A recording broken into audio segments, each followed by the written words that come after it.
আপনারা ইতিমধ্যে অবগত আছেন, শিক্ষকদের টেট পাস বাধ্যতামূলক এই সংক্রান্ত একটি মহামান্য সুপ্রিম কোর্টের রায় বেরিয়েছিল এবং সেই রায়ের ফলে বহু শিক্ষক শিক্ষিকা চিন্তিত আছেন।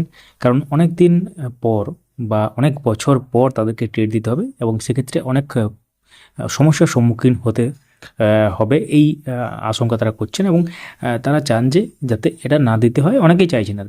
তো এই ব্যাপারে আপনারা অনেক খবর শুনেছেন, আমরাও শেয়ার করেছি। তো একটি গুরুত্বপূর্ণ এবং বড় আপডেট আসছে, যদিও সত্য যাচাই করা যায়নি।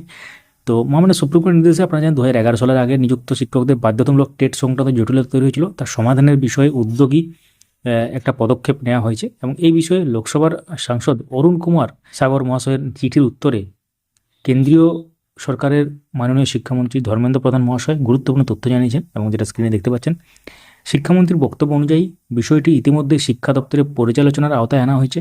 সংশ্লিষ্ট দপ্তরকে প্রয়োজনীয় ব্যবস্থা গ্রহণের নির্দেশ দেওয়া হয়েছে। অর্থাৎ এর গুরুত্বটা কী তাহলে? 2011 সালের আগে নিযুক্ত বহু শিক্ষকের দীর্ঘদিনের টেট সংক্রান্ত সমস্যার সমাধানের পথ খুলতে পারে। ভবিষ্যতে নীতিগত সিদ্ধান্ত বা স্পষ্ট নির্দেশিকা আসার ইঙ্গিত মিলেছে। যদিও এমনটা নয় যে এটা মানেই টেট দিতে হবে না, এমনটা নয়, কিন্তু একটা ইতিবাচক খবর বা একটা ইঙ্গিত পাওয়া গেল। যদিও কন্টেন্ট ভেরিফাই করা যায়নি। এবং অবশ্যই সঙ্গে থাকুন পরবর্তী আপডেটগুলো পাওয়ার জন্য। সাবস্ক্রাইব বা ফলো করে রাখুন। কোনো প্রশ্ন থাকলে কমেন্ট করুন। ধন্যবাদ।